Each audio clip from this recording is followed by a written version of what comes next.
Ang hangin sa loob ng boardroom ng De Villa Grand Hotels ay halos pwedeng hiwain sa kapal.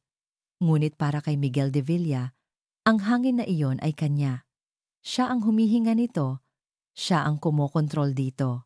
Nakatayo sa dulo ng mahabang mesa na gawa sa mahogany, hawak niya ang atensyon ng bawat isang miyembro ng board. Ang kanyang boses ay kalmado, puno ng autoridad na hindi matitinag.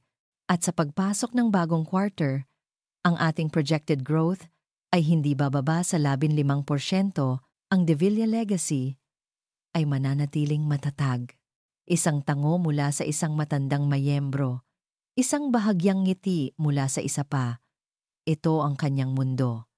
Isang mundo na binuo niya mula sa pundasyon ng kanyang lolo, pinatibay ng sarili niyang pawis at dugo.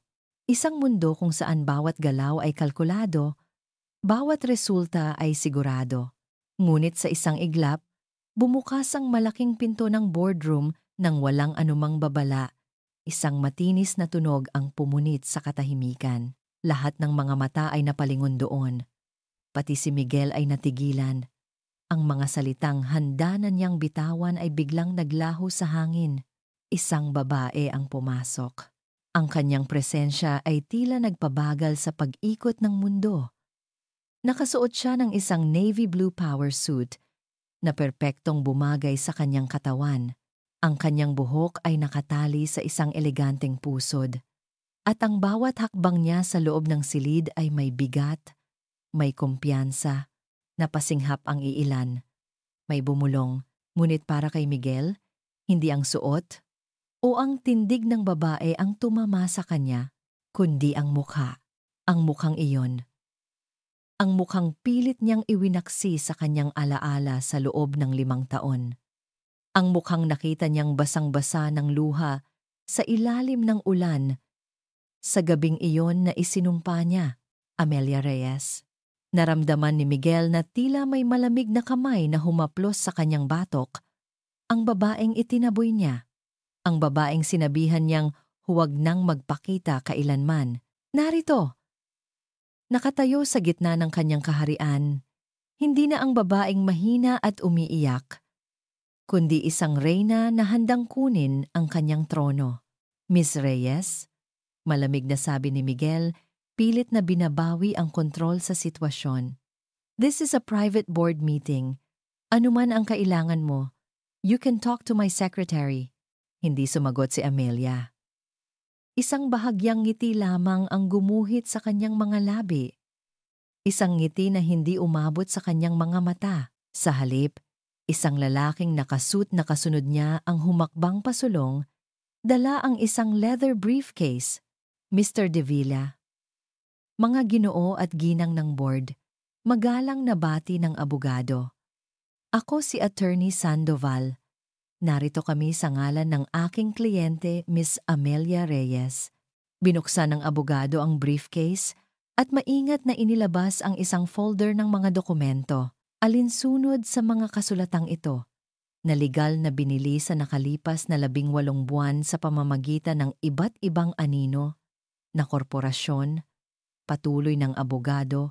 Ang bawat salita ay tila isang martilyong pumupukpok sa pundasyon ng kapangyarihan ni Miguel. Ipinagbibigay alam namin sa inyo na si Ms.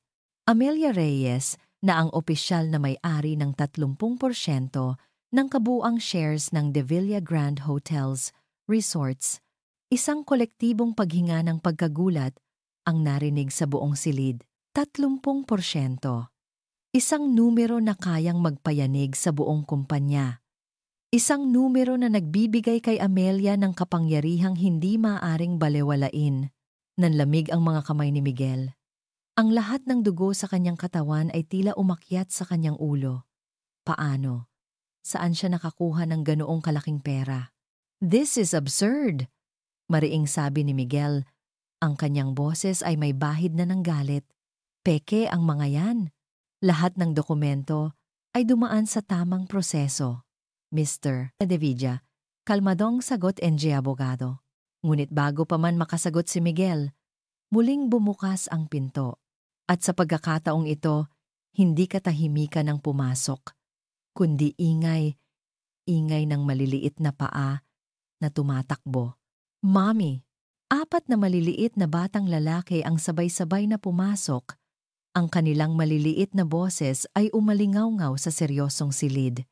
Nakauniporme pa sila ng eskwela, ang kanilang mga bag ay nakasukbit sa likod. 4. Hindi 1, hindi 2. 4. At lahat sila ay tumakbo papalapit kay Amelia, yumakap sa kanyang mga binti. Para namang may tumusok na libo-libong karayom sa balat ni Miguel. Ang kanyang mga mata ay nanlalaki, hindi makapaniwala sa kanyang nakikita. Ang buhok, ang mga mata, ang panga, para siyang nakatingin sa 4 na maliliit na salamin. 4 na bersyon ng kanyang sarili noong siya ay bata pa. Ang ingay sa silid ay tuluyang namatay. Maging ang abogado ay natigilan. Ang mga miyembro ng board ay napanganga. Ang kanilang mga mata ay nagpapalipat-lipat mula kay Miguel patungo sa 4 na bata. Si Amelia ang bumasag sa katahimikan. Yumuko siya at inayos ang buhok ng isa sa mga bata. "Boys, behave," mahinahon niyang sabi. "Mommy is in a meeting." Ngunit isa sa mga bata, ang pinakamaliit marahil, ay humiwalay sa pagkakayakap at humarap. Itinuro nito ang lalaking nakatayo sa dulo ng mesa, ang lalaking hindi maigalaw ang kahit isang daliri sa kanyang katawan. Sa gitna ng nakabibinging katahimikan, isang inosenteng tanong ang binitiwan ng bata, malinaw at malakas para marinig ng lahat. "Mommy, sino po siya?" "Kamuka niya kami." Sa isang iglap, ang sahig na kinatatayuan ni Miguel ay tila gumuho. Ang mga pader ay gumuho. Ang buong mundo niya, ang legasiya, ang kapangyarihan, lahat ng ito ay naglaho.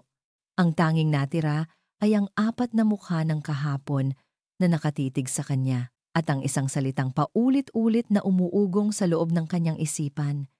Isang salitang sumisigaw, isang salitang sumusumpa. Imposible. Hindi na hinintay ni Miguel de Villa na makabawi sa pagkabigla ang mga mayembro ng board. Sa isang mabilis at marahas na kilos, hinawakan niya ang braso ko. Mahigpit. Ang init ng kanyang palad ay tila bumaon hanggang sa aking mga buto. Sa opisina ko, utos niya, ang bawat salita ay nagngangalit. Ngayon din, hindi ako pumalag.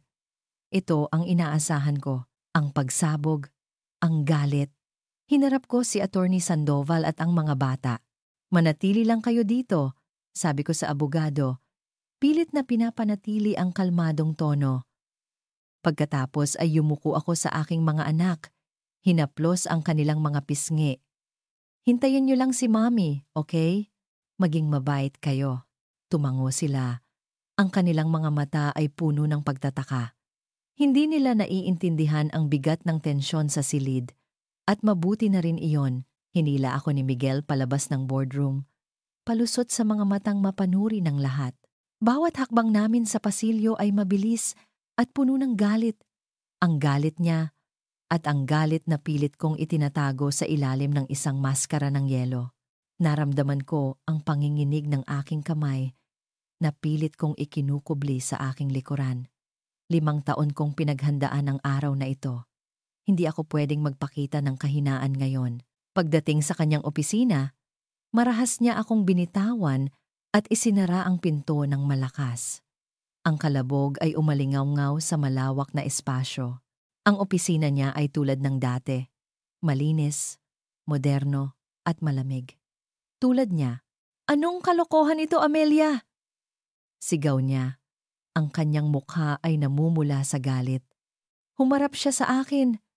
Ang kanyang mga mata ay nag-aapoy. "Isang malaking panloloko ang lahat ng ito. Saan mo nakuha ang mga batang iyon?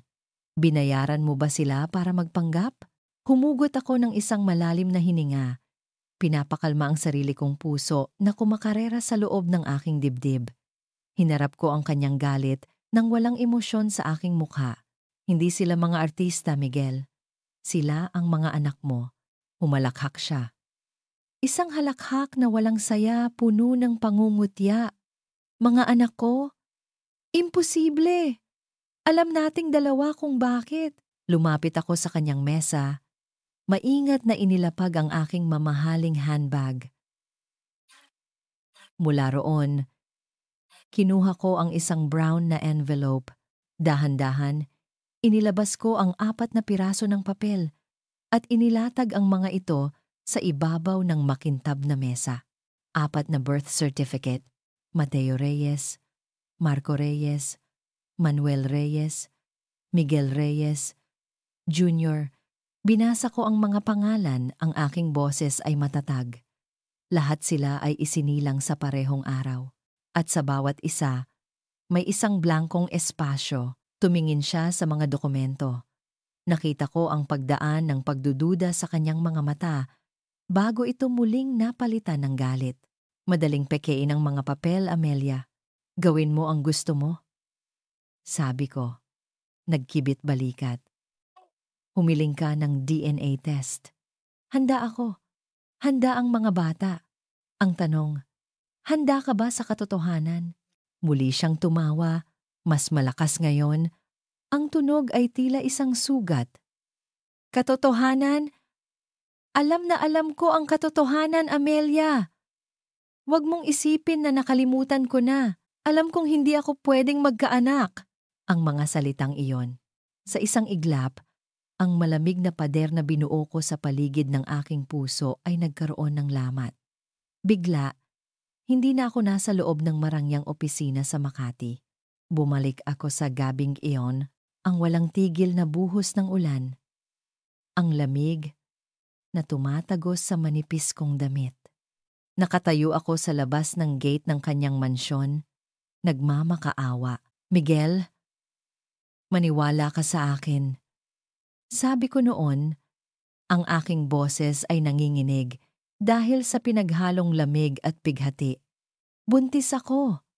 Anak mo ito. Ang mukha niya noon ay kasing lamig ng ulan. Walang awa, walang pagmamahal, tanging malamig na pagtanggi. Huwag mong ipilit sa akin ang isang kasalanang hindi ko ginawa, Amelia. Sabi niya, ang kanyang mga salita ay mas malamig pa sa ulan. Alam mong imposible yan. Umalis ka na at huwag ka nang babalik. Jubay, iyon ang gabing namatay ang isang bahagi ng aking pagkatao. Ang bahaging nagtitiwala, ang bahaging nagmamahal, at sa sinapupunan ko, ang 4 na maliliit na buhay na pinipilit niyang hindi kilalanin ay tila nagbibigay sa akin ng lakas para mabuhay. Ang alaala na iyon ang nagpatigas muli sa aking puso. Bumalik ako sa kasalukuyan, ang aking mga mata ay tuyo at matigas. Itinuwid ko ang aking likod at tinitigan siya ng diretsyo. Nawala na ang kaba. Ang natira na lang ay ang determinasyong pinanday ng 5 taon ng sakit. Hindi na mahalaga kung ano ang pinaniniwalaan mo. Sabi ko sa kanya, ang boses ko ay kasing talim ng patalim. Ang mahalaga ay ang 30% ng kumpanyang ito ay pag-aari ko na at bilang isang major shareholder. Ang pagbabago sa ekspresyon niya ay nagbigay sa akin ng isang mapait na kasiyahan. Ang galit ay napalitan ng pagkabigla.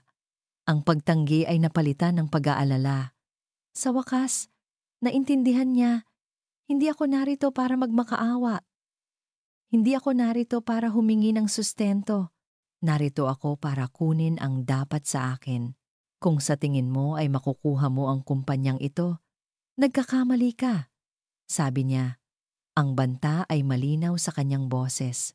Ngumiti ako, isang ngiti na puno ng lahat ng sakit, lahat ng galit, lahat ng gabing walang tulog. Hindi lang kumpanya ang kukunin ko, Miguel. Dahan-dahan akong tumalikod, ang tunog ng aking takong sa sahig ang tanging maririnig.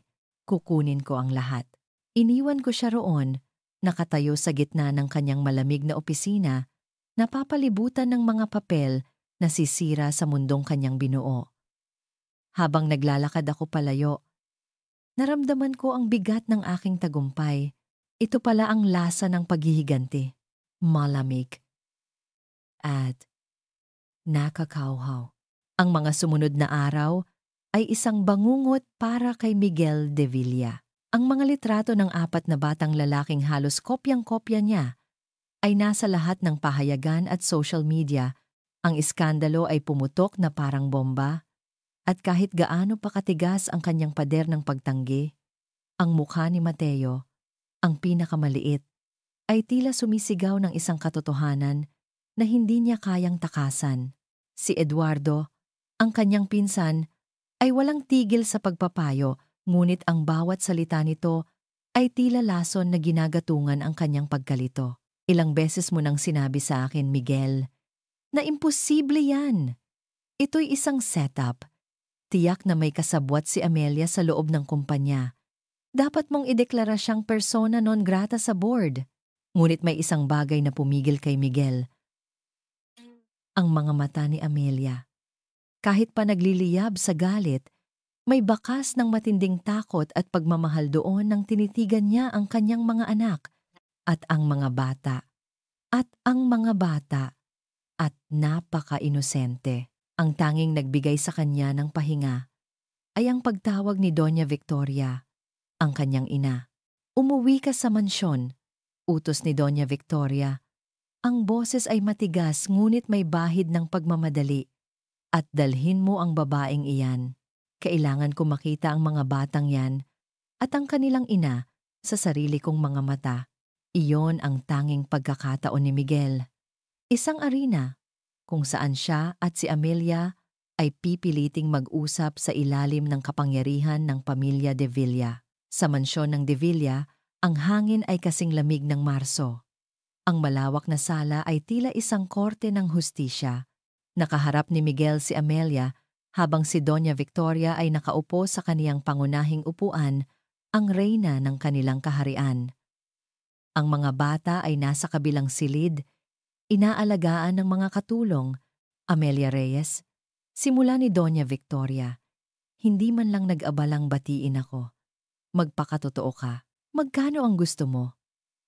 Kung sa tingin mo, makakakuha ka ng sustento mula sa aking anak dahil lang sa 4 na bata na kamukha niya, nagkakamali ka, Victoria.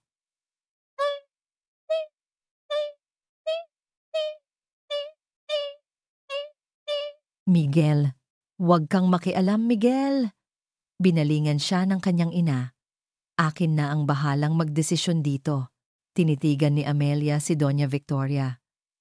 Ang maskara ng paghihiganti na suot niya sa opisina ni Miguel ay tila gumuho. Ang mga mata niya ay mapupungay at may malaking kalungkutan doon. Hindi ako humihingi ng pera, Doña Victoria. Malambing ngunit malinaw na sagot ni Amelia. At kung ang pakay ko ay pera lang, hindi ko na kailangan bumalik sa inyo. Sa loob ng 5 taon, nagawa kong maging matagumpay sa negosyo. Mas marami pa akong kikitain kaysa sa ibibigay ninyo sa akin bilang sustento. Kung gayon ano? Sigaw ni Miguel. Ang kanyang pasensya ay nauubos na. Bakit ka nagpakita? Para ba ipamukha sa akin ang pagkakamali ko? Para maging kontrabida sa buhay ko? Sa sandaling iyon, ang luha ay tuluyang dumaloy sa mata ni Amelia. Hindi ito luha ng galit, kundi luha ng matinding paghihirap. Umabot siya sa kanyang handbag. Hindi para kumuha ng papeles ng kumpanya, kundi isang manipis na folder ng medikal na impormasyon. Ang kanyang kamay ay nanginginig nang iniabot niya ito kay Miguel. Hindi ko na sana gagawin ito. Bulong niya. Ang kanyang boses ay nanginginig. Pilit kong nilalabanan ang pagbabalik dahil ayaw kong makita pa kayo. Pero wala na akong pagpipilian. Kinuha ni Miguel ang folder. Ang pangalan ni Mateo ang nakasulat sa itaas. Binuklat niya ito ng dahan-dahan. Bawat medikal na termino, bawat graph, ay tila sumisigaw ng masamang balita. Natigilan siya sa isang pahina. Isang pangalan ng isang pambihirang karamdaman. Isang sakit sa dugo. At ang huling linya na nagpasikip sa kanyang dibdib, bilateral aplastic anemia. Kailangan ng agarang bone marrow transplant. Ano ito? Utal ni Miguel. Hinarap siya ni Amelia. Ang kanyang luha ay patuloy sa pagtulo. Nawala na ang CEO. Nawala na ang cold-hearted shareholder. Ang nakatayo sa harap niya ay isang nagmamakaawang ina. Kailangan ni Mateo ng bone marrow transplant. Hindi sapat ang gamot. Kung wala siyang makukuhang compatible donor, mamamatay siya. Miguel, naramdaman ni Miguel na tila may libu-libong kamay ang pumipiga sa kanyang lalamunan. Hindi siya makahinga. Tiningnan niya ang kanyang ina. Pati si Doña Victoria ay tila natigilan. Nilibot ko na ang lahat ng mga registry sa buong mundo. Walang nahanap na match. Ang pinakamataas na posibilidad na makahanap ng match ay sa isang blood relative. Patuloy ni Amelia. Ang bawat salita ay masakit. May 25% na tsansa ang kanyang mga kapatid at 50% na tsansa ang kanyang ama. Tiningnan ni Amelia si Miguel ng diretso sa mata. Ang lahat ng paghihiganti ay nawala. Napalitan ng sakit at panawagan. Hindi ko kailangan ng pera mo, Miguel. Alam mo bang mahirap para sa akin ang bumalik dito? Ang harapin ka ulit? Pero mas mahirap para sa akin ang makita ang anak ko na namamatay. Ginawa ko ang lahat para maging matapang ako, para hindi ko kayo kailanganin. Lumapit siya sa kanya.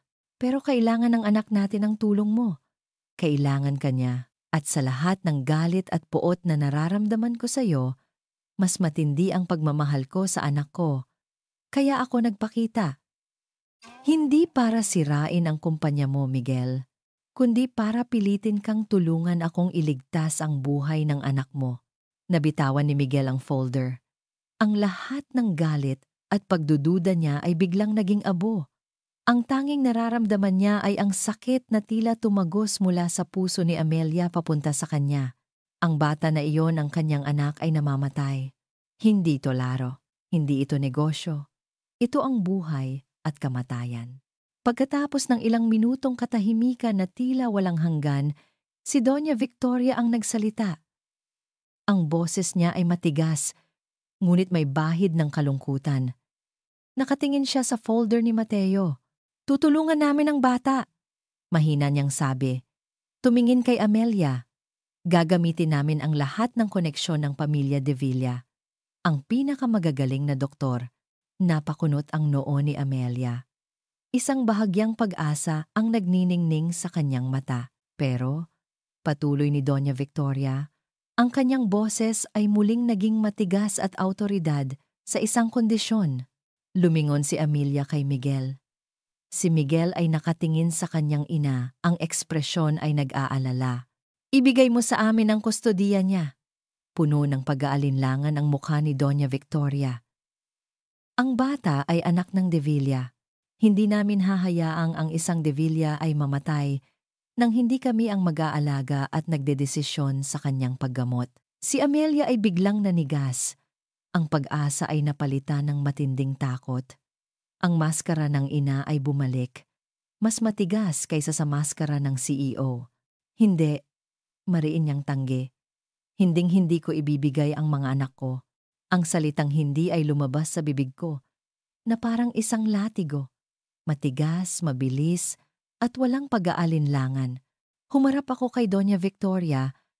Ang takot na naramdaman ko kanina ay napalitan ng isang mabangis na proteksyon na tanging isang ina lang ang makakaramdam. Hindi niyo makukuha ang anak ko. Ulit ko.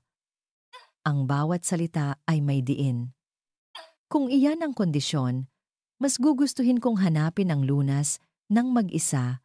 Huwag kang maging mangmang, Amelia! Sagot ni Doña Victoria. Tumatayo na rin. Ang kanyang postura ay puno ng awtoridad. Anong magagawa mo mag-isa? Ang pamilyang ito ang may kakayahang bigyan ang bata ng pinakamagandang pagkakataon para mabuhay. At anong klase ng buhay iyon? Ganti ko, isang buhay na malayo sa kanyang ina? Sa kanyang mga kapatid? Hindi. Ang tensyon sa pagitan namin ay halos sumasabog na. Handa na akong kunin ang mga anak ko at umalis. Handang talikuran ang nag-iisang pag-asa para kay Mateo. Ngunit bago pa ako makahakbang, isang boses ang pumagitna. Tama na. Pareho kaming napalingon ni Doña Victoria kay Miguel. Nakatayo siya sa pagitan namin, Ang kanyang mukha ay puno ng isang emosyon na hindi ko pa nakikita sa kanya dati, pagod. Pagod sa paglalaban. Ma? Sabi niya, nakatingin sa kanyang ina. Kailangan ni Mateo, ang kanyang ina. Hindi natin siya pwedeng ilayo sa kanya. Nakita ko ang pagkabigla sa mukha ni Doña Victoria. Ito marahil ang unang pagkakataon na hayagang sinuway siya ng kanyang anak sa harap ng ibang tao. Tumingin siya kay Miguel, pagkatapos ay sa akin. Ang kanyang mga mata ay nanlilisik, ngunit sa huli, bumuntong hininga siya at muling umupo. Isang tahimik na pag-amin ng pagkatalo sa round na ito. Pagkatapos ay bumaling sa akin si Miguel. Ang galit sa kanyang mga mata ay napalitan ng isang bagay na mas komplikado. Pagsisisi, pananagutan, hindi ko masabi. Hindi namin kukunin ang kustodiya, sabi niya. Ang kanyang boses ay mas mahinahon na ngayon. Pero kailangan nating magkasundo. Sasagutin ng pamilya ang lahat ng gastusin sa pagpapagamot ni Mateo. Lahat, pero kailangan nating gawin ito ng magkasama. Kailangan kong makasama siya.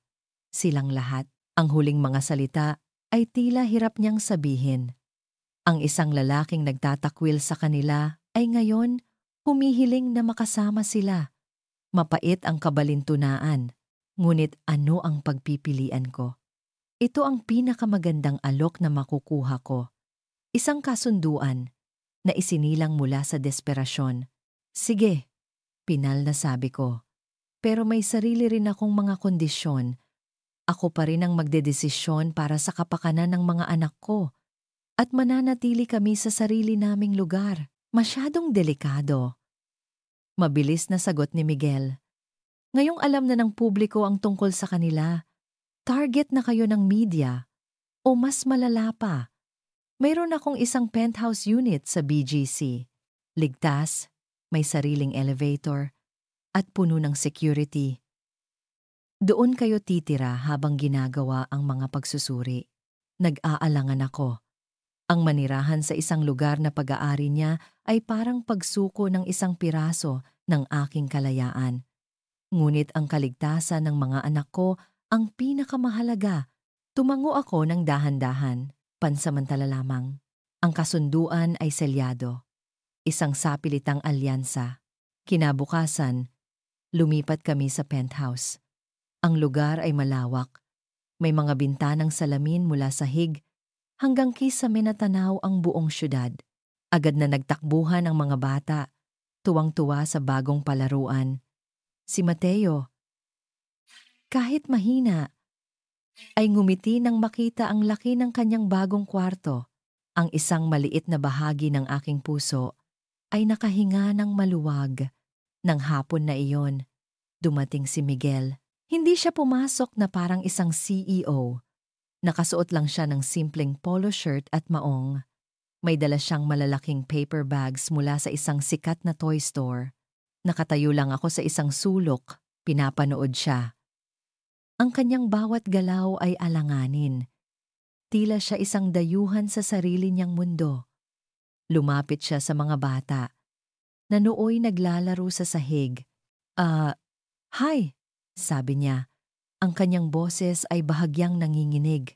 Si Miko, ang pinakapalabas sa apat, ang unang lumapit. Wow! Para sa amin po yan? Tanong niya, nakaturo sa mga laruan. Tumango si Miguel. Isang maliit na ngiti ang sumilay sa kanyang labi. Oo, para sa inyo. Isa-isa niyang ibinigay ang mga laruan. Isang robot para kay Miko. Isang set ng mga art materials para kay Manny. Isang libro tungkol sa mga bituin para kay Marco. At para kay Mateo, isang malambot na teddy bear. Pinanood ko ang eksena. Ang lalaking ito na kayang magpatakbo ng isang multi-bilyong pisong kumpanya ay hindi alam kung paano kausapin ang sarili niyang mga anak. May isang bahagi sa akin na nais siyang pagtawanan, ngunit mayroon ding isang bahagi na nakaramdam ng kaunting awa. Habang abala ang lahat, isang anino ang lumitaw sa may pintuan. Si Eduardo. Nakangiti siya ng malapad. Ngunit ang kanyang mga mata ay malamig habang sinusuri ang eksena. Nakakatuwang makita ang isang masayang pamilya, sabi niya. Ang bawat salita ay may bahid ng sarkasmo. Lumapit siya sa akin. Amelia, nagagalak akong makita kang muli. Kung may kailangan ka, huwag kang mag-atubiling sabihin sa akin. Ituring mo akong kaibigan. Isang babala ang tumunog sa aking isipan. Mayroong mali sa ngiti niya. Sa paraan ng kanyang pagtingin. Ngumiti lang ako pabalik ng pilit at tumango. Gabi na nang umalis ang magpinsan. Ang katahimikan ay muling bumalot sa penthouse. Inayos ko ang mga bata para sa pagtulog. Si Mateo, yakap-yakap ang bagong teddy bear, ay mukhang mas payapa. Ngunit hating gabi, isang mahinang ubo ang gumising sa akin. Sinundan ito ng isa pa. Mas malakas. Mabilis akong bumangon at tumakbo sa kwarto ni Mateo. Nakita ko siyang nanginginig. Ang kanyang noo ay basang-basa ng pawis. Nang hipuin ko siya, para akong napaso sa taas ng kanyang lagnat. Panic. Iyon ang unang naramdaman ko. Kinuha ko ang thermometer. 39.5 degrees. Masyadong mataas. Sa gitna ng aking pag-aalala, isang numero lang ang pumasok sa isip ko. Sinagot niya sa pangalawang ring. Miguel, sabi ko. Ang aking boses ay basag. Si Mateo. Nilalagnat siya ng mataas. Hindi ko alam ang gagawin ko. Walang pag-aalinlangan sa kabilang linya. Tanging isang mabilis at desididong sagot. Huwag kang gagalaw. Papunta na ako dyan. Wala pang 15 minuto. Bumukas ang pinto. Si Miguel, hingal na hingal, ay tumakbo papasok. Isang tingin lang sa nanginginig na katawan ni Mateo ay sapat na. Kumuha siya ng isang planggana ng maligamgam na tubig at bimpo. Umupo siya sa tabi ng kama, sa kabilang panig ko, at maingat na pinunasan ang noo, leeg at mga braso ni Mateo. Sa gabing iyon, sa ilalim ng malamlam na ilaw ng bedside lamp, walang De Villa at Reyes, walang CEO at kalaban. 2 magulang lang, pinapanood namin ang aming anak. Ang aming mga galaw ay sabay. Ang aming mga pag-aalala ay iisa. Sa unang pagkakataon sa loob ng napakatagal na panahon, nakalimutan namin ang lahat ng galit. Ang tanging mahalaga ay ang maliit na batang lalaki na humihinga ng mabigat sa pagitan namin. Ang mga sumunod na araw ay ginugol sa ospital. Ang penthouse ay naging isang pansamantalang tahanan lamang. Ngunit ang totoong sentro ng aming mundo ay naging ang pribadong silid kung saan nakakonfine si Mateo. Dito, sa loob ng 4 na puting pader na amoy antiseptic, nagsimulang gumuho ang mundo ni Miguel de Villa. Sa una, ang pagpunta niya sa ospital ay isang obligasyon. Isang tungkulin na kailangan niyang gampanan bilang bahagi ng kanilang kasunduan. Ngunit habang lumilipas ang mga oras, ang obligasyon ay dahan-dahang nag-iiba ng anyo. Naging isang pagkakataon. Isang araw, naabutan niyang binabasahan ni Amelia ng kwento si Mateo. Ang boses ni Amelia ay malumanay. Binabago-bago niya ito para sa bawat karakter sa libro. Nakita niya ang pagod sa mga mata nito.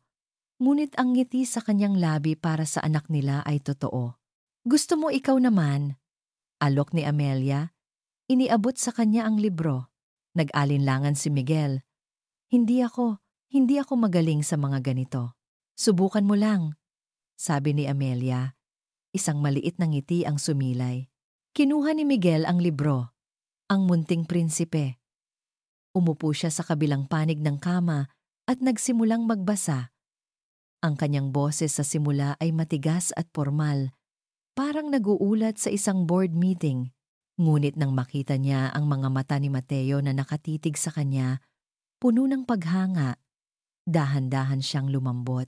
Sinubukan niyang gayahin ang ginawa ni Amelia. Binigyan ng buhay ang piloto, ang rosas, at ang munting prinsipe. Isang mahinang tawa ang narinig niya. Pagtingin niya, nakita niyang nakangiti si Amelia. Isang totoong ngiti. Hindi iyon ang ngiti ng paghihiganti o ng pangungutya. Iyon ang ngiti ni Amelia na naaalala niya mula sa nakaraan. Napangiti rin siya pabalik. Sa mga gabing binabantayan nila si Mateo, nagsimula silang mag-usap.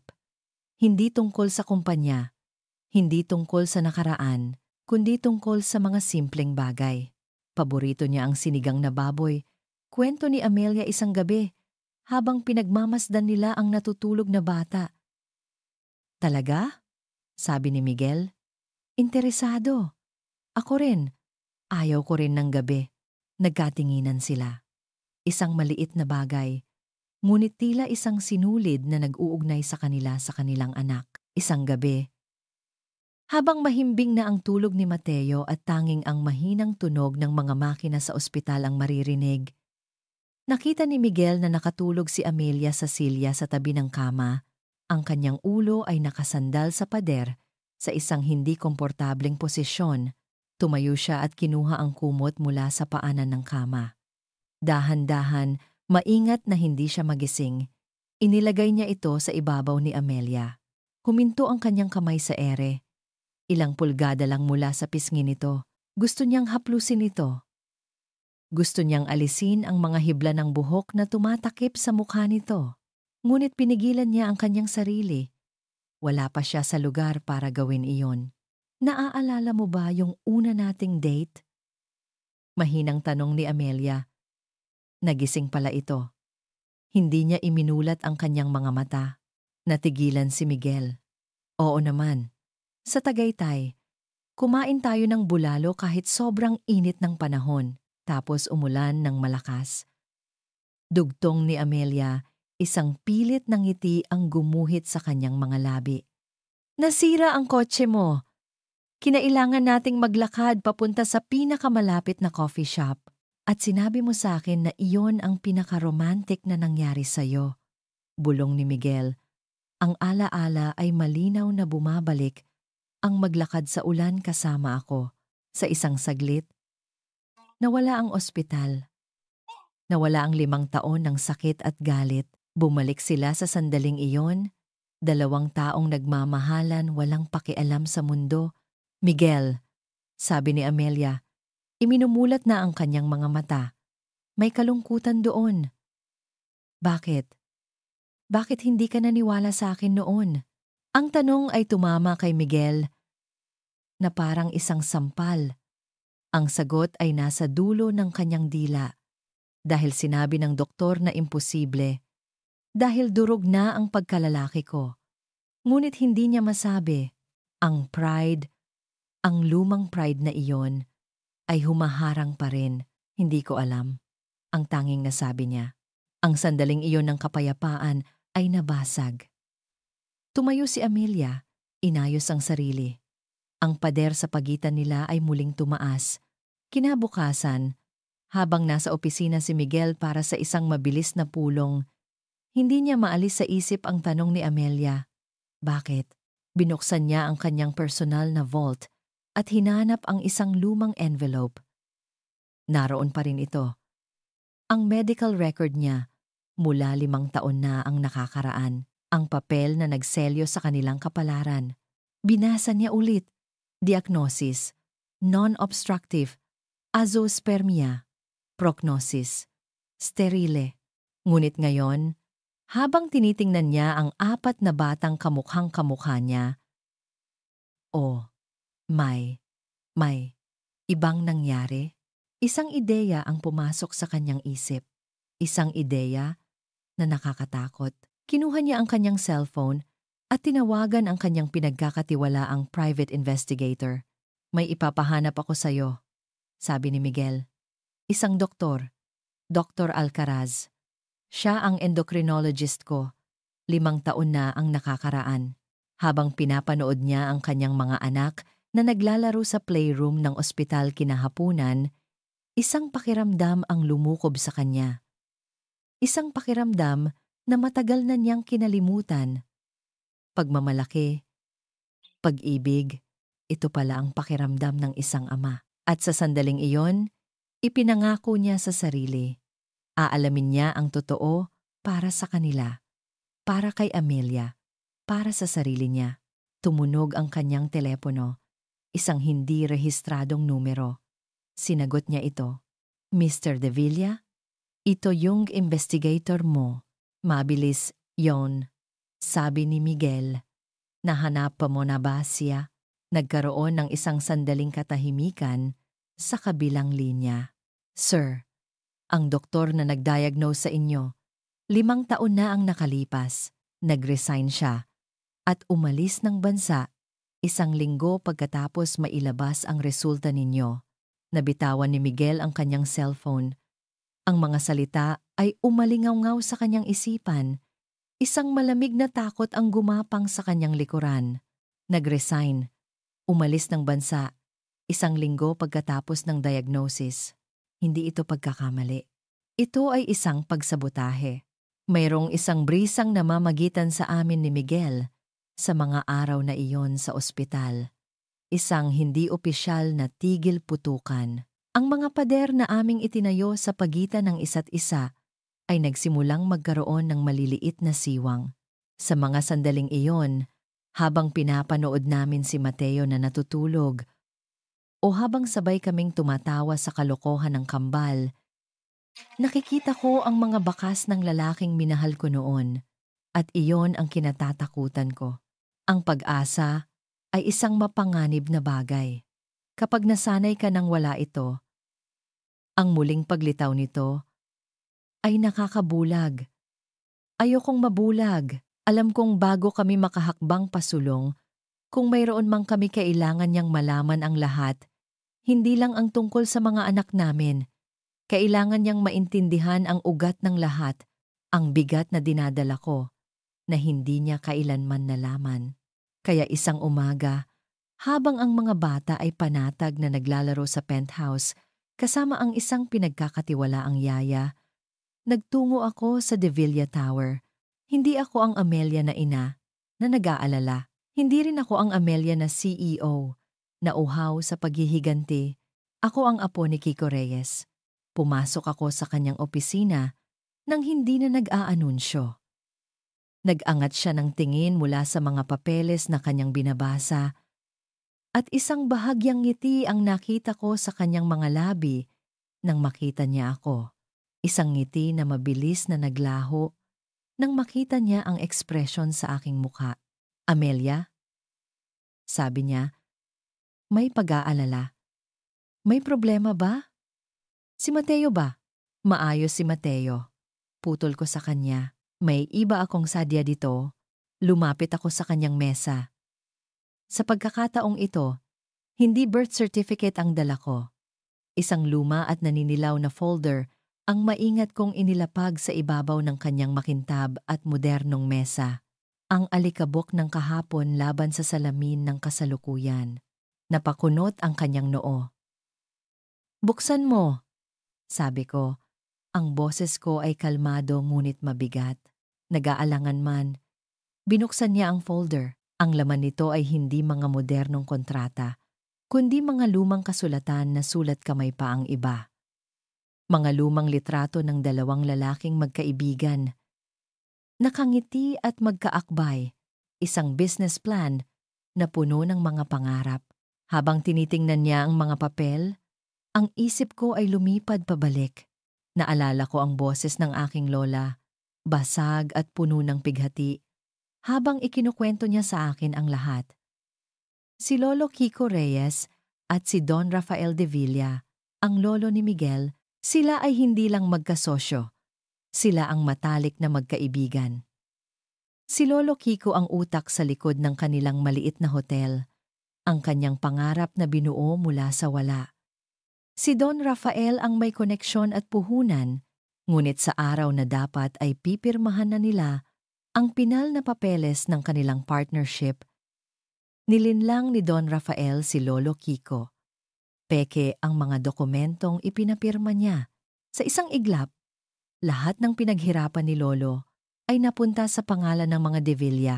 Ang pangarap niya ay ninakaw. Namatay si Lolo Kiko na isang bigo at wasak na tao. Ang pamilya Reyes ay nawalan ng lahat. habang ang pamilya de Villa ay itinayo ang kanilang imperyo sa pundasyon ng isang ninakaw na pangarap. Ito, ang mga lumang papeles ng kumpanya, sabi ni Miguel, ang kanyang boses ay naguguluhan. Ito si Lolo, pero sino itong kasama niya? Si Jose Francisco Reyes, sagot ko. Ang lolo ko, tumingin siya sa akin. Ang pagkalito sa kanyang mga mata ay unti-unting napapalitan ng pagkaunawa. At pagkatapos, pagtanggi. Hindi ko maintindihan. Magkasosyo sila? Higit pa roon? Sabi ko, itinuro ang isang liham. Matalik na magkaibigan. Hanggang sa araw na tinraidor ng lolo mo ang lolo ko, lahat ng ito, ikinumpas ko ang aking kamay sa paligid ng marangyang opisina, sa toreng nagtataglay ng kanilang pangalan, dapat ay sa ating dalawang pamilya. Ngunit kinuha ng mga de Villa ang lahat. Umiling si Miguel. Isinasara ang folder na parang sinusunog nito ang kanyang mga kamay. Hindi totoo yan. Isang marangal na tao si Lolo Rafael. Hindi niya magagawa yan. Nandyan ang mga ebidensya, Miguel. Giit ko. Basahin mo ang orihinal na plano, ang mga sulat. Kitang-kita ang panlolokong nangyari. Tinitigan niya ako. Ang kanyang mukha ay isang maskara ng sakit at pagkalito. Ang lalaking laging sigurado sa lahat ng bagay ay ngayon nagdududa sa mismong pundasyon ng kanyang pagkatao. Ang idolo niya ay biglang nagkaroon ng sungay at buntot. Kaya ka bumalik. Bulong niya. Hindi isang tanong, kundi isang realisasyon. Hindi lang dahil kay Mateo. Tumango ako. Nang una, oo. Paghihiganti ang nasa isip ko. Ang kunin ang dapat ay sa amin. Tinitigan ko siya ng diretso sa mga mata. Ang lahat ng sakit ng aming mga ninuno ay dumadaloy sa aking mga ugat. Ang 30% na hawak ko? Hindi ko ito inagaw, Miguel. Binabawi ko lang ang nararapat sa amin. Ang kaunting tiwala na nabuo sa pagitan namin sa ospital ay biglang naglaho na parang bula. Ang siwang sa aming mga pader ay muling nagsara, mas makapal at mas matibay kaysa dati. Nakita ko ang pagbabago sa kanyang mga mata. Ang pagkalito ay napalitan ng isang malamig at pamilyar na galit. Ang galit na nakita ko 5 taon na ang nakalipas. Tinitigan niya ako na para bang isa akong ahas na naghihintay lang ng tamang pagkakataon para tumuklaw. Kaya pala, sabi niya, ang kanyang boses ay mababa at puno ng lason. Pera at paghihiganti lang talaga ang habol mo. Humakbang siya papalapit. Ang kanyang mga mata ay nanlilisik. Ginagamit mo pa ang mga bata. Ang mga salitang iyon. Ginagamit mo pa ang mga bata ay tumama sa akin na parang isang malakas na sampal. Mas masakit pa kaysa sa pagtataboy niya sa akin sa ilalim ng ulan dahil noon, pag-ibig ko lang ang kanyang dinurog. Ngayon, ang pagiging ina ko ang kanyang kinukwestiyon, hindi mo alam ang sinasabi mo. Malamig kong sagot. Pinipigilan ang panginginig ng aking boses. Kinuha ko ang lumang folder mula sa kanyang mesa at tumalikod. Nagsisisi akong ipinakita ko pa ito sa'yo. Hindi na ako luminggong pa. Ang namuong kapayapaan sa pagitan namin ay naging abo. Ang mga araw sa ospital ay naging isang ehersisyo ng malamig na profesionalismo. Nag-uusap lang kami kung kinakailangan. Laging tungkol kay Mateo. Ang mga ngiti ay nawala. Napalitan ng mga formal na tango. Ang mga pag-uusap sa gabi ay napalitan ng nakabibinging katahimikan. Bumalik si Miguel sa pagiging dating siya. Isang CEO na abala. Laging may hawak na cellphone. Ang kanyang mga mata ay laging nasa malayo. At ako, bumalik ako sa pagiging isang ina na nag-iisa, kahit pa may kasama. Ngunit ang hindi ko alam, mayroong ahas na gumagapang sa hardin ng aming pagdududa. At ang ahas na iyon ay si Eduardo. Gabi-gabi, ang mga dokumentong ipinakita ni Amelia ay sumasayaw sa aking isipan. Ang mukha ng aking lolo, na dati simbolo ng karangalan, ay ngayon may anino ng pagtataksil. At si Amelia, ang babaeng nagsimula ng maging totoo ulit sa aking mga mata. Isang hapon, pumasok si Eduardo sa aking opisina. Ang mukha niya ay puno ng pag-aalala. "Miguel," sabi niya, inilapag ang isang tablet sa aking mesa. "Ayokong dagdagan ang problema mo. Pero bilang pinsan mo at kanang kamay sa kumpanyang ito, kailangan mong makita ito."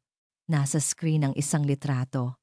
Si Amelia, nakaupo sa isang high-end na restaurant kaharap ang isang lalaki. At ang lalaking iyon ay si Mr. Tan, ang CEO ng Golden Dragon Holdings, ang aming pinakamalaking katunggali. Mukha silang seryosong nag-uusap. Kinunan yan kaninang tanghali. Paliwanag ni Eduardo. Alam kong may karapatan siyang makipagkita kahit kanino, pero si Mr. Tan?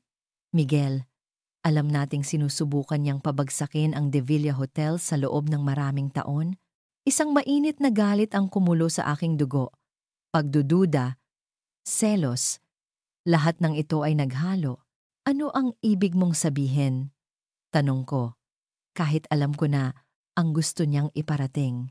Ang 30% na hawak niya. Paano kung hindi lang iyon ang plano niya? Bulong ni Eduardo. Tila ayaw niyang sabihin. Ngunit walang pagpipilian. Paano kung ibebenta niya ang shares niya kay Tan? O mas malala pa, paano kung magtutulungan sila para sa isang hostile takeover? Sa pinagsamang shares nila, kaya na nilang kontrolin ang board. Ang ideya ay parang lason na mabilis na kumalat sa aking sistema. Ang lahat ay biglang nagkaroon ng masamang kahulugan. Ang kanyang pagbabalik, ang kanyang pagbili ng shares, ang paglalabas niya ng kwento tungkol sa aming mga lolo. Lahat ba ito ay isang malaking, kalkuladong plano? Nang gabing iyon sa ospital, hinarap ko siya. "Nakipagkita ka kay Mr. Tan?" sabi ko, hindi isang tanong. Nag-angat siya ng tingin mula sa librong binabasa niya. Nagulat. "Oo." "Ano naman?" Ulit ko, hindi makapaniwala sa kanyang kaswal na sagot. "Siya ang pinakamalaking kalaban ng kumpanyang ito, Amelia, at ikaw, bilang isang major shareholder, ay nakikipag-usap sa kanya ng patago?" Tumayo siya. Ang kanyang mga mata ay nag-apoy. "Wala akong ginagawang masama at wala akong obligasyong i-report sa iyo ang bawat galaw ko. May obligasyon ka sa kumpanyang ito. Ang obligasyon ko ay sa mga anak ko." Sigaw niya pabalik. "Huwag mong isipin kahit isang saglit na isasakripisyo ko ang kinabukasan nila para lang sa iyo o sa kumpanyang ito. Pagod na akong patunayan ang sarili ko sa iyo, Miguel. Kung gusto mong magduda, magduda ka." Ang pagtanggi niyang magpaliwanag ay lalo lang nagpatibay sa aking mga hinala. Ang lason ni Eduardo ay epektibo. Sa ngalan ng seguridad, nag-utos ako. Ipinag-utos ko sa aking security team na subaybayan ang bawat galaw ni Amelia. Ang kanyang mga tawag, ang kanyang mga meeting. Kailangan kong malaman. Kailangan kong protektahan ang aking kumpanya. Ang aking legasiya. Nagkaroon ng isang emergency board meeting. Nagpresenta si Amelia ng isang napakagandang business proposal. Isang plano para i-expand ang aming resort operations sa Palawan. Ito ay isang matalino at kumikitang plano. Ngunit ang tanging nakikita ko ay isang Trojan horse. Isang paraan para makapasok siya lalo sa operasyon ng kumpanya. "We will table this proposal for now." Malamig kong sabi. Ikinagulat ng buong board, pati na ni Amelia. Kailangan pa ng masusing pag-aaral. Nakita ko ang sakit at pagkabigo sa kanyang mga mata. Ngunit bago pa siya makapagsalita, tinapos ko na ang pulong. Sa loob ng ilang araw, ang bawat kilos ko ay nagpapakita ng aking kawalan ng tiwala at naramdaman niya iyon. Ang hangin sa pagitan namin ay naging napakabigat. Halos hindi na kami makahinga. Hanggang isang gabi, pumasok siya sa silid ni Mateo, kung saan ako nagbabantay. Hindi siya nagsalita. Sa halip, may ibinato siya sa ibabaw ng kama, isang cellphone, ang kanyang cellphone. Nang tingnan ko ito,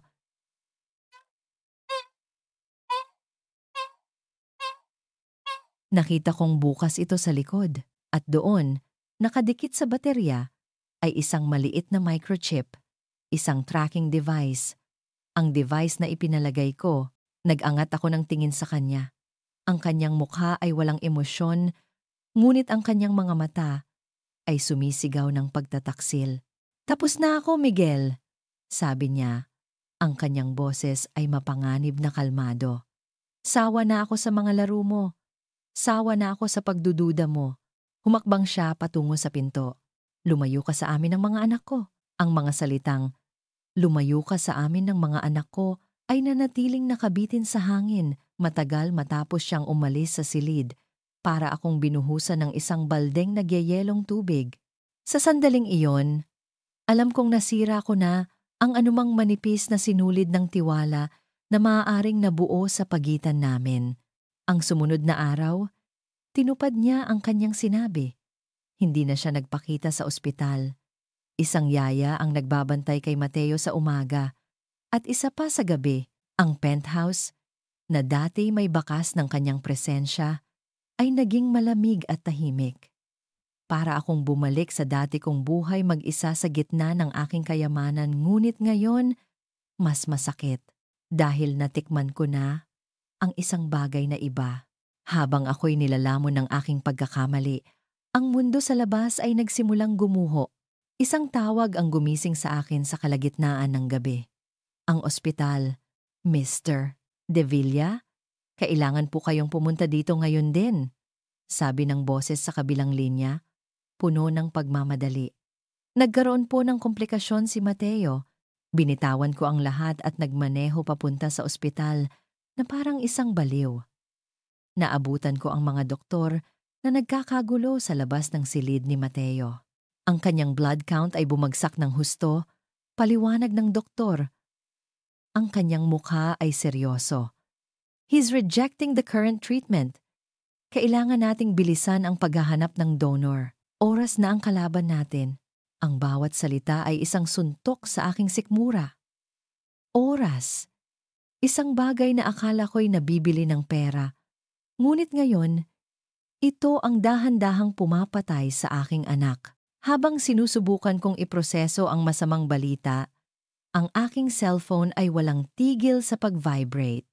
Mga tawag mula sa aking PR team, sa mga board members, kay Eduardo. Isang malaking balita ang sumabog sa lahat ng news outlet. Confidential plans ng De Villa Hotels, ibinunyag. Insider trading, iniimbestigahan. Ang mga headline ay brutal. Ang business proposal na iprinisenta ni Amelia sa Palawan, ang mismong proposal na ibinasura ko, ay nasa kamay na ng media kasama ang mga sensitibong financial projection.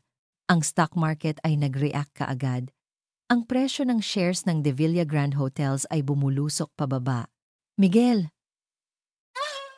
anong nangyayari?"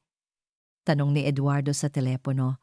Ang kanyang boses ay puno ng kunwaring pag-aalala. May nagsabi sa akin na ang source ng leak ay nagmula raw sa isang IP address na nakatrace sa penthouse kung saan nakatira si Amelia. "Miguel, ito na nga ba ang sinasabi ko sa'yo? Gumuho ang mundo ko. Ang sakit ni Mateo, ang pagbagsak ng kumpanya, at lahat ng ebidensya, kahit pa ito'y peke at itinanim, ay nakaturo sa iisang tao, kay Amelia." Sa gitna ng kaguluhan, tinawagan ko siya, paulit-ulit, pero ang kanyang telepono ay hindi sumasagot. Dumiretso lang ito sa voicemail. Ang kanyang katahimikan ay tila isang pag-amin ng pagkakasala. Nakaupo ako sa sahig ng aking lumang apartment, ang lugar kung saan ako nagtago bago ako bumalik para harapin si Miguel. Dito ako tumakbo matapos kong iwan ang penthouse. Ang aking cellphone ay naka-off, nakapatong sa mesa.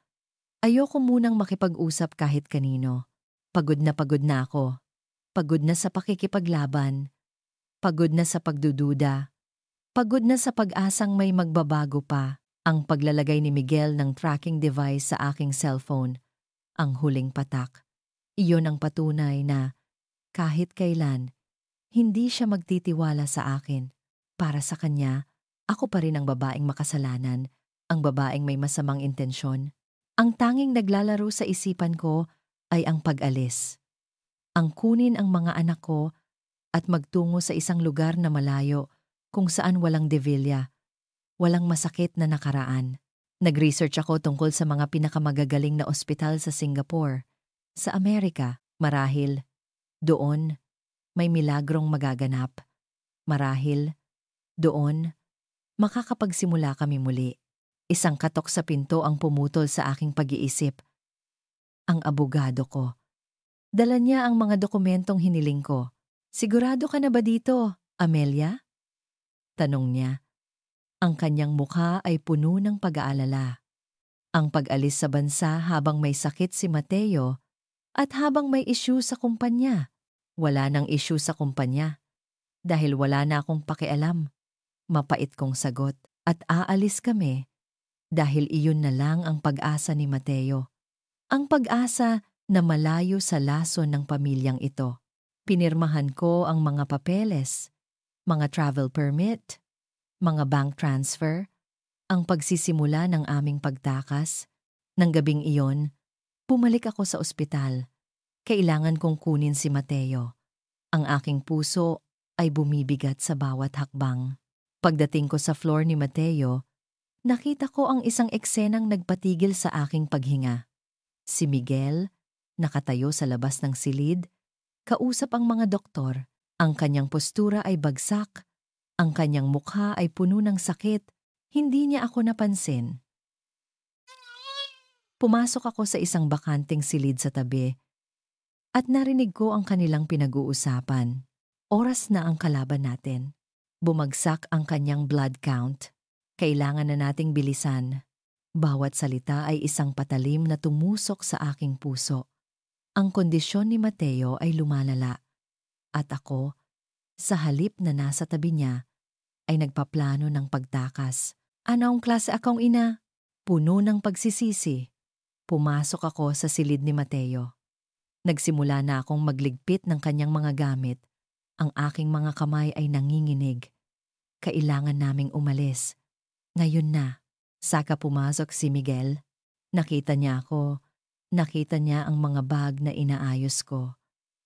Ang sakit sa kanyang mukha ay napalitan ng isang malamig at blankong ekspresyon. Aalis ka, sabi niya. Isang katotohanang masakit. Sa gitna ng lahat ng ito, tatakasan mo ang lahat. Wala kang alam, sabi ko. Ayokong ipakita sa kanya ang aking kahinaan. Wala ka nang pakialam dito. Walang pakialam? Ulit niya, ang kanyang boses ay tumataas. Ang anak ko ay nasa loob, nag-aagaw buhay. Ang kumpanya ko ay bumabagsak dahil sa'yo. At sasabihin mong wala akong pakialam? Tinitigan ko siya. Ang lahat ng sakit at pagod ay bumalik. Huli na ang lahat. Sabi ko, ang aking boses ay isang pilit na bulong. Aalis na kami. Ang mga salitang aalis na kami ay parang isang pader na biglang itinayo sa pagitan namin. Nakita ko ang sakit sa mga mata ni Miguel. Isang sakit na mabilis niyang itinago sa likod ng isang maskara ng galit. Hindi ka aalis. Mariin niyang sabi. Humahakbang pasulong para harangan ang daan ko. Wala kang karapatang pigilan ako! Sigaw ko. Ang aking boses ay nanginginig na sa pinaghalong galit at pighati. Pagkatapos ng lahat ng ginawa mo ang pagdududa, ang pag-espiya sa akin, wala kang karapatan. May karapatan ako! Sigaw niya pabalik. Ang kanyang boses ay umalingaw-ngaw sa tahimik na pasilyo ng ospital. Karapatan ko bilang ama niya. Oo, nagkamali ako, Amelia. Isang malaking pagkakamali. Pero hindi ibig sabihin nun, ay susukuan ko na lang siya. Sa isang iglap, tila may nagbago sa kanya. Ang galit ay napalitan ng desperasyon. Hinawakan niya ang aking mga braso. Hindi mahigpit tulad ng dati, kundi may pagmamakaawa. Huwag kang umalis. Pakiusap niya. Ang kanyang boses ay basag. Please, bigyan mo ako ng isa pang pagkakataon. Hindi para sa akin, para kay Mateo. Ibinaba niya ang kanyang tingin sa sahig. Tila nahihiya. May, pinaiimbestigahan ako, Amelia. Tungkol sa diagnosis ko noon, napakunot ang noo ko. Anong ibig mong sabihin? Ang doktor na nag-diagnose sa akin, sabi niya. Muling tumingin sa akin. Ang kanyang mga mata ay puno ng isang bagong teorya na nakakatakot. Umalis siya ng bansa. 1 linggo. Pagkatapos ilabas ang resulta, biglaan. Walang paliwanag. Hindi ba kahina-hinala yon? Natigilan ako. Sa gitna ng lahat ng drama, hindi ko naisip ang posibilidad na iyon, na ang pinakaugat ng lahat ng aming problema ay hindi isang medikal na katotohanan, kundi isang kasinungalingan. Bago pa ako makasagot, isang nurse ang nagmamadaling lumapit sa amin. Mr. De Villa, Miss Reyes, pinapatawag po kayo ni Dr. Santos. May resulta na po. Nagkatinginan kami ni Miguel. Ang aming personal na laban ay biglang nakalimutan. Iisa lang ang mahalaga ngayon. Mabilis kaming naglakad papunta sa opisina ng doktor. Ang bawat hakbang ay mabigat. Naupo kami sa harap ng mesa ni Dr. Santos. Ang aming mga puso ay kumakabog. Mayroon akong mabuti at nakapagtatakang balita. Simula ng doktor, inaayos ang kanyang salamin.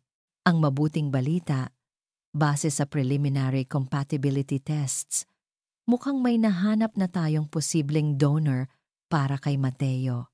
Isang malaking bigat ang tila nabunot sa aking dibdib. Napahawak ako sa aking bibig. Ang mga luha ng koning guminhawa ay nagsimulang mamuo. Sino po, Doc? Tumingin si Dr. Santos kay Miguel. Ikaw, Mr. De Villa, you are a potential perfect match. Para akong nabingi. Si Miguel, ang lalaking nagtaboy sa amin dahil sa paniniwalang hindi siya pwedeng magkaanak, ang siya palang magiging susi para sa buhay ng anak namin. Ang kabalintunaan ay halos nakakatawa. Kung hindi lang ito napakasakit. Tumingin ako kay Miguel. Nakatitig lang siya sa doktor. Hindi makapaniwala. Pero, patuloy ni Dr. Santos, binuksan ang isang folder. Ito ang nakapagtataka. Inilatag niya sa mesa ang 2 resulta ng pagsusuri sa dugo ni Miguel. Tiningnan namin ang luma mong record para pagkumparahin. Sabi ng doktor, itinuturo ang mga numero at may isang bagay na hindi magkatugma. Mr.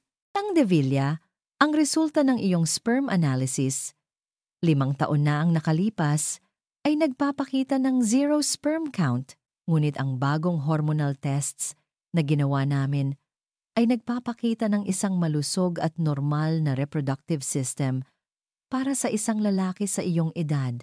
Huminto ang doktor at tumingin ng diretso kay Miguel. Hindi ko ito maipaliwanag. Ang 2 resultang ito ay tila nanggaling sa 2 magkaibang tao. Naramdaman kong nanlamig ang buong katawan ko. 2 magkaibang tao. Ang sinabi ng investigator. Ang biglaang pag-alis ng doktor. Lahat ng ito ay nagsimulang magkabuhol-buhol sa aking isipan. Bumubuo ng isang nakakatakot na larawan. Habang kami ay tulala, isang malumanay na katok ang narinig sa pinto. Si Doña Victoria. Ang mukha niya ay balisa. May dala siyang isang maliit na sobre. Miguel, Amelia, sabi niya. Ang kanyang boses ay nanginginig. May kailangan kayong malaman. Hindi niya kami pinansin ni Miguel. Sa halip ay ibinigay niya ang sobre kay Dr. Santos. Kinausap ko ang isang dating nurse sa ospital, kung saan nagpa-check up si Miguel noon. Paliwanag ni Doña Victoria, ang kanyang boses ay halos pabulong. Mayroon siyang itinagong kopya, ang orihinal na resulta, bago ito pinalitan. Binuksan ni Dr. Santos ang sobre. Inilabas niya ang isang piraso ng papel at inilatag ito sa tabi ng 2 naunang resulta. Tinitigan naming lahat ang tatlong papel. Ang dalawa ay magkaiba, ngunit ang bago at ang orihinal na resulta ay magkatugma. Parehong nagpapakita ng normal at malusog na resulta. May nagmanipula ng iyong mga resulta, 5 taon na ang nakakaraan, Mr. De Villa. Pinal na sabi ng doktor. Ang kanyang boses ay puno ng kaseryosohan. Tumingin si Dr. Santos kay Miguel. Ang kanyang mga salita ay tila isang hatol na matagal nang dapat ibinaba. Mr. De Villa, base sa resulta na ito, medikal na imposible para sa inyo na maging infertile. May mali sa lumang diagnosis ninyo. Ang mga salita ni Dr. Santos ay umalingaw-ngaw sa loob ng silid na parang isang putok ng baril. Imposibleng maging infertile. Isang kasinungalingan. Ang pundasyon ng 5 taon ng aming pagdurusa, ang dahilan ng aming paghihiwalay, ay gawa-gawa lamang. Tumingin ako kay Miguel. Ang kulay ay nawala sa kanyang mukha. Nakatitig lang siya sa 3 piraso ng papel na parang ang mga ito ay mga ahas na handang tumuklaw sa kanya. Ang sakit, ang galit, ang pagsisisi, lahat ng emosyon ay nag-uunahan sa kanyang mga mata. Si Doña Victoria naman ay napahawak sa kanyang dibdib. Ang kanyang mukha ay puno ng galit na hindi para sa akin, kundi para sa taong gumawa nito sa kanyang anak. Sino? Ang tanging salitang lumabas sa bibig ni Miguel, isang mahinang bulong na puno ng panganib. Sino ang gumawa nito? Sa sandaling iyon, ang lahat ng piraso ng palaisipan ay biglang nagkabit-kabit sa aking isipan. Ang pag-alis ng doktor, ang mga litrato ng pakikipagkita ko kay Mr. Tan na aksidenteng nakita ni Miguel, ang leak ng business proposal ko na nagmula raw sa aking penthouse. Ang palaging pagpapakita niya sa mga panahong pinakamahina kami. Iisa lang ang taong laging nandyan, nagmamasid mula sa anino, naghihintay na kami ay bumagsak. Nagkatinginan kami ni Miguel. At sa isang iglap, alam kong pareho kami ng iniisip. Eduardo, sabay naming sabi. Ang galit ni Miguel ay parang isang bagyo na gustong kumawala. Ngunit sa pagkakataong ito, may nagbago. Tumingin siya sa akin, at sa halip na kumilos ng padalos-dalos, huminga siya ng malalim. Kailangan natin ng pruweba, sabi niya. Ang kanyang boses ay kalmado na ngayon, ngunit may nakatagong bagsik.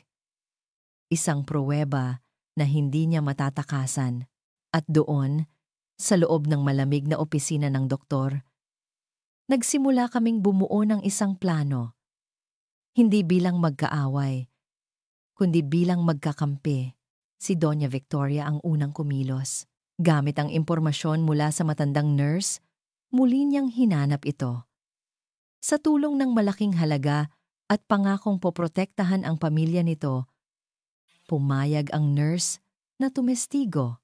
Nakwento niya kung paanong nakita niyang nag-abot ng makapal na sobre si Eduardo kay Dr. Alcaraz sa parking lot ng ospital. Isang araw, bago lumabas ang resulta ni Miguel, ang susunod na hakbang ay mas delikado. Kailangan naming marinig ang pag-amin mula mismo sa bibig ni Eduardo. Ang araw ng bone marrow transplant ni Mateo ay itinakda. Ito ang magiging entablado para sa aming huling akto.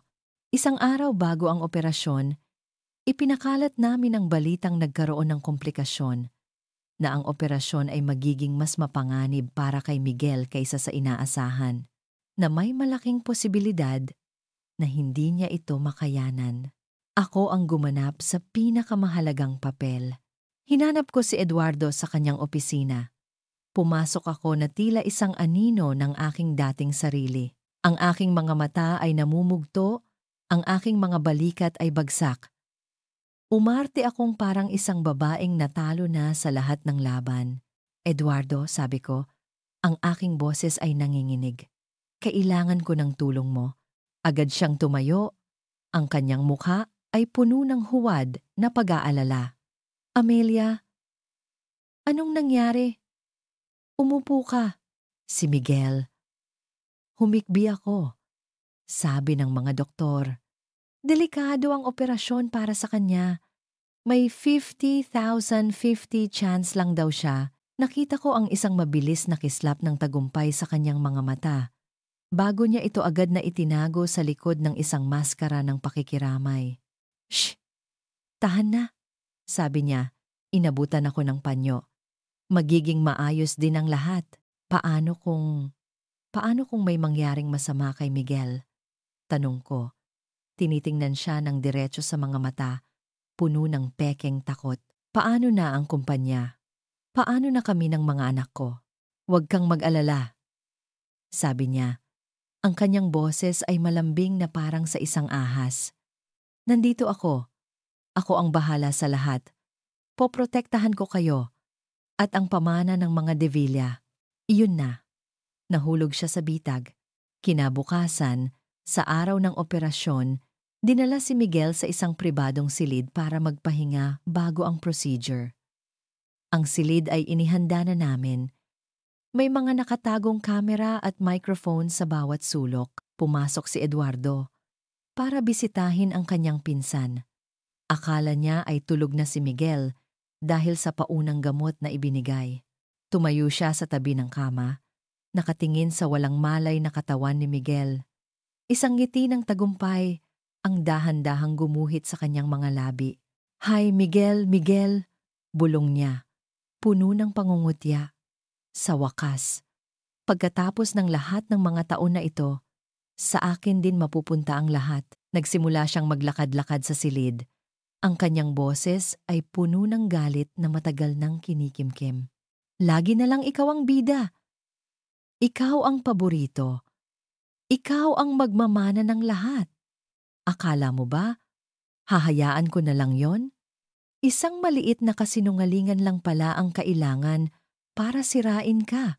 Isang pekeng resulta at naniwala ka kaagad. Napaka-utu-utu mo." Huminto siya at tumawa ng mahina. At si Amelia, ang galing niyang bumalik. Muntik na niyang sirain ang lahat. Buti na lang, mas matalino ako. Isang maliit na leak, isang maling tsismis. At muli, naniwala ka kaagad. Kayo talagang dalawa, para sa isa't isa. Lumapit siyang muli sa kama. Yumuko ng bahagya. "Huwag kang mag-alala, pinsan," sabi niya. Ang kanyang boses ay isang malamig na bulong. "Aalagaan ko ang kumpanya mo. At ang mag-iina mo. Lalo na ang mag-iina mo." Narinig ko ang lahat, Eduardo.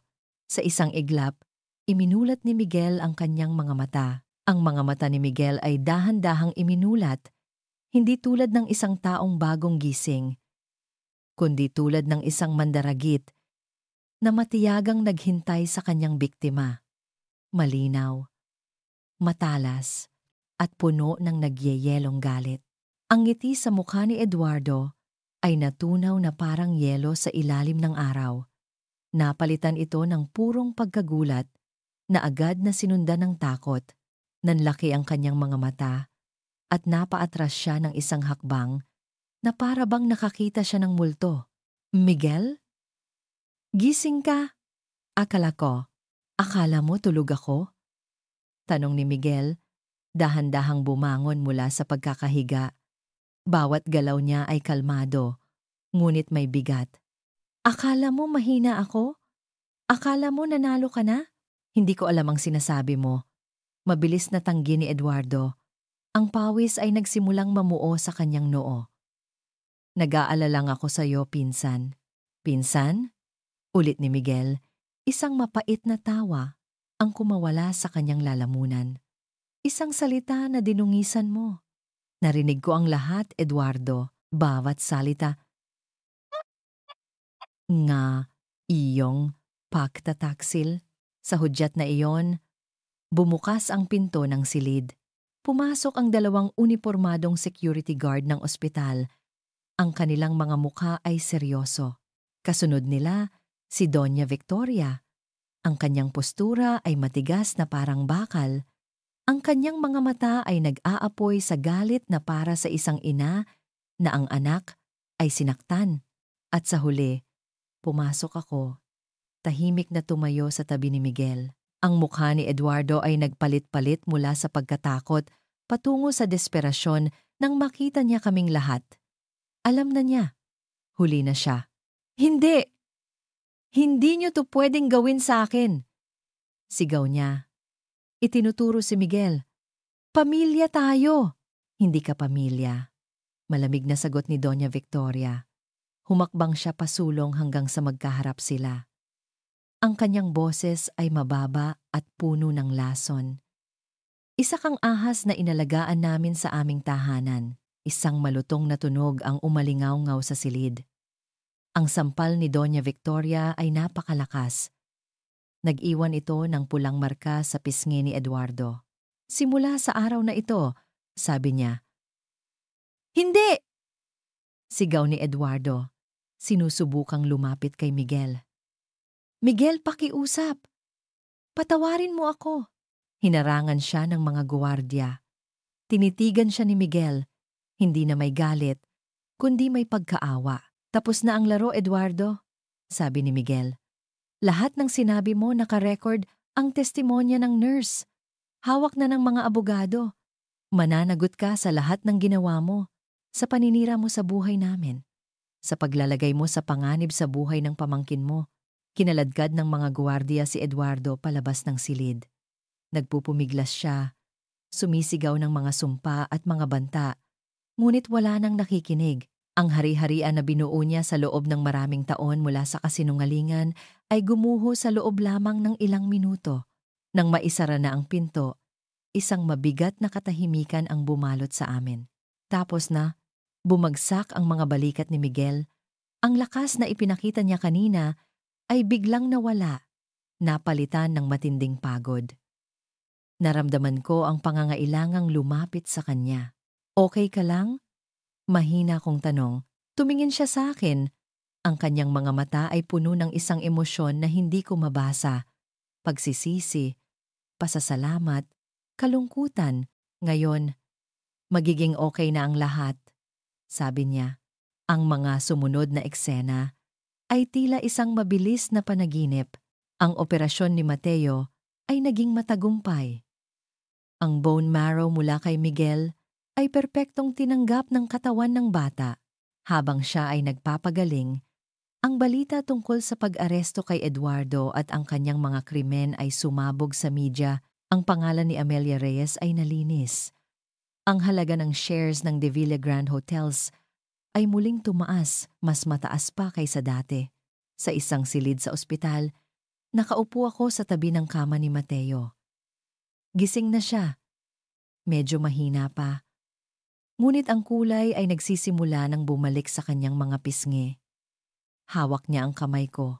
Sa kabilang panig ng kama, nakaupo si Miguel. Galing din siya sa kanyang sariling recovery room. Pareho silang bayani sa araw na iyon. Pumasok si Doña Victoria.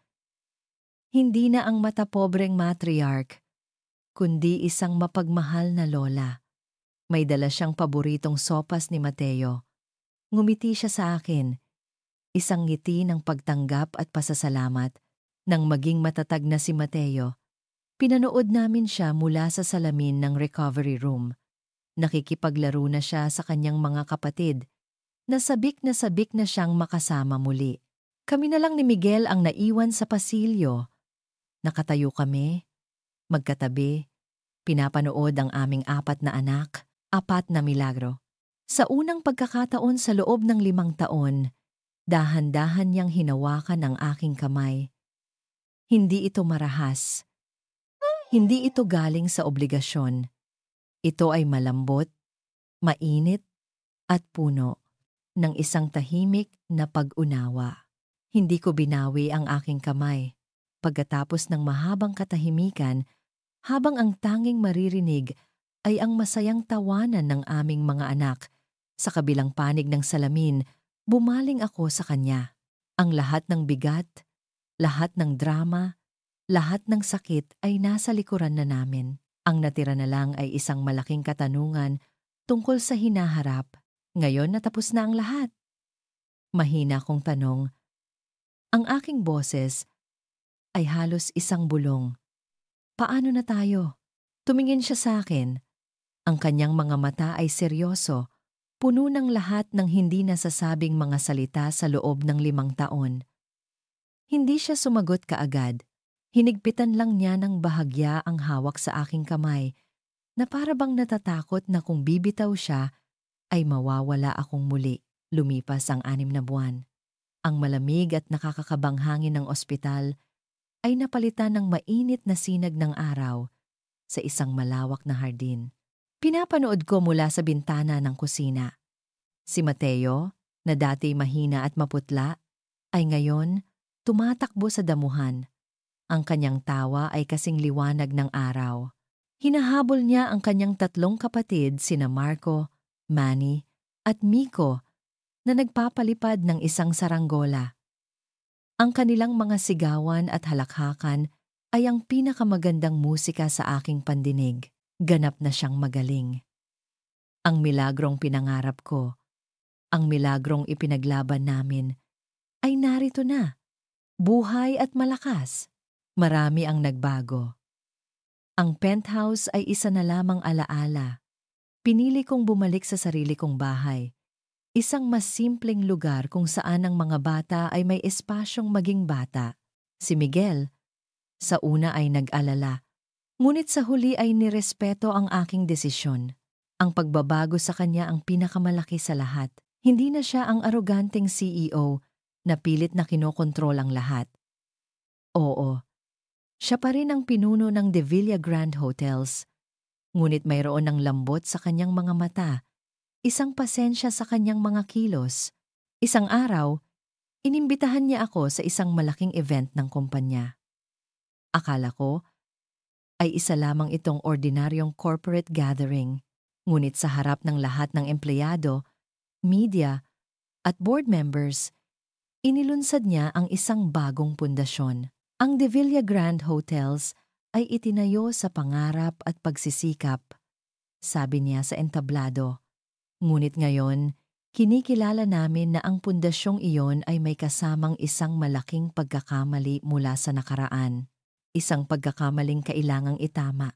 Ang aking puso ay nagsimulang kumabog ng mabilis. Bilang pagbibigay-pugay sa isang taong hindi nabigyan ng karampatang pagkilala at bilang pagsisikap na ituwid ang kasaysayan, buong karangalan kong inilulunsad ang Francisco Kiko Reyes Foundation for Young Entrepreneurs. Napahawak ako sa aking bibig ang pangalan ng aking lolo.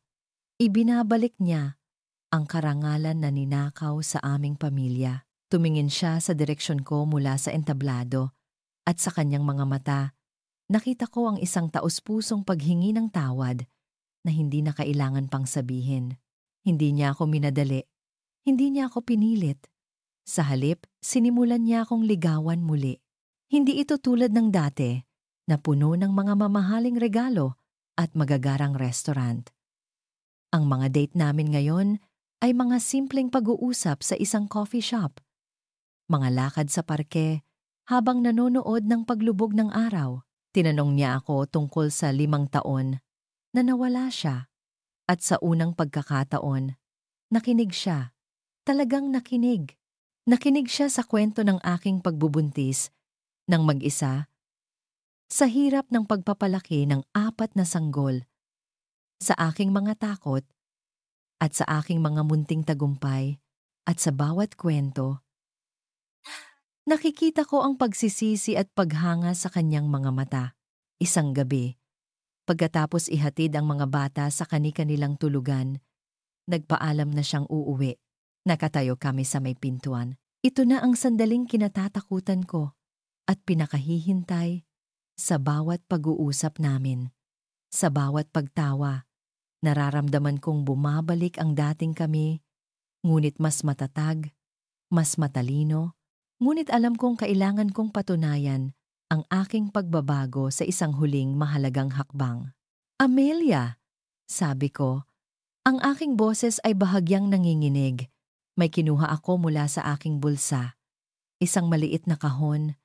Nakita ko ang pagbabago sa kanyang ekspresyon. Isang halo ng pag-asa at pag-aalinlangan. Dahan-dahan akong lumuhod sa kanyang harapan.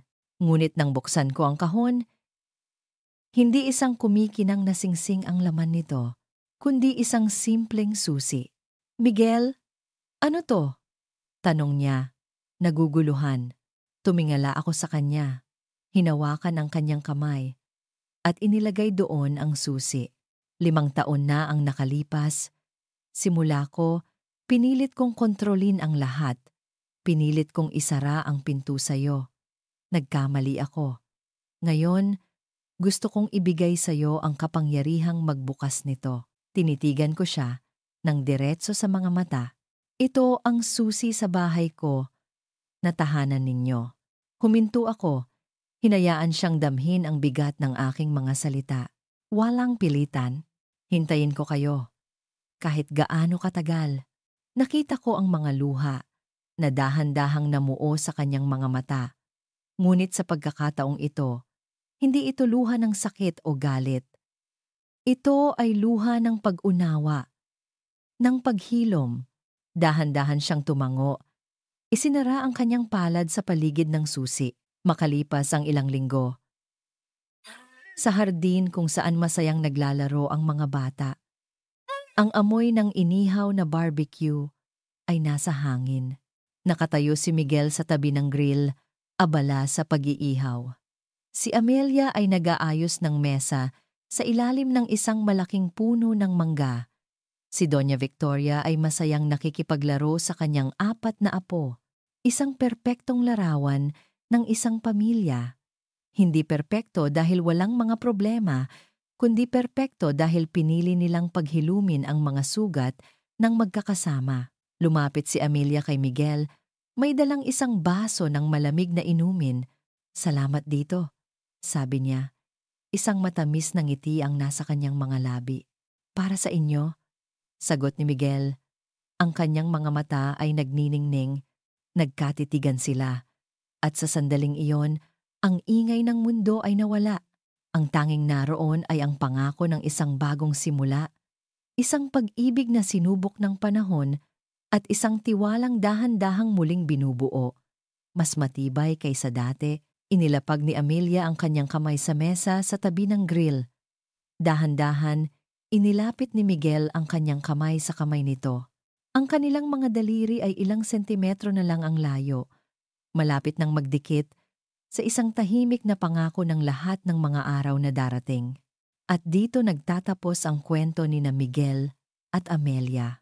Maraming salamat sa inyong walang sawang pagsubaybay at pakikinig sa bawat kabanata ng kanilang paglalakbay. Habang isinusulat ko ang kwentong ito, kasama ninyo akong umiyak sa mga sandali ng kanilang pagdurusa, kinilig sa kanilang mga munting tagumpay, at nagbunyi nang sa wakas ay manalo ang pag-ibig laban sa kasinungalingan.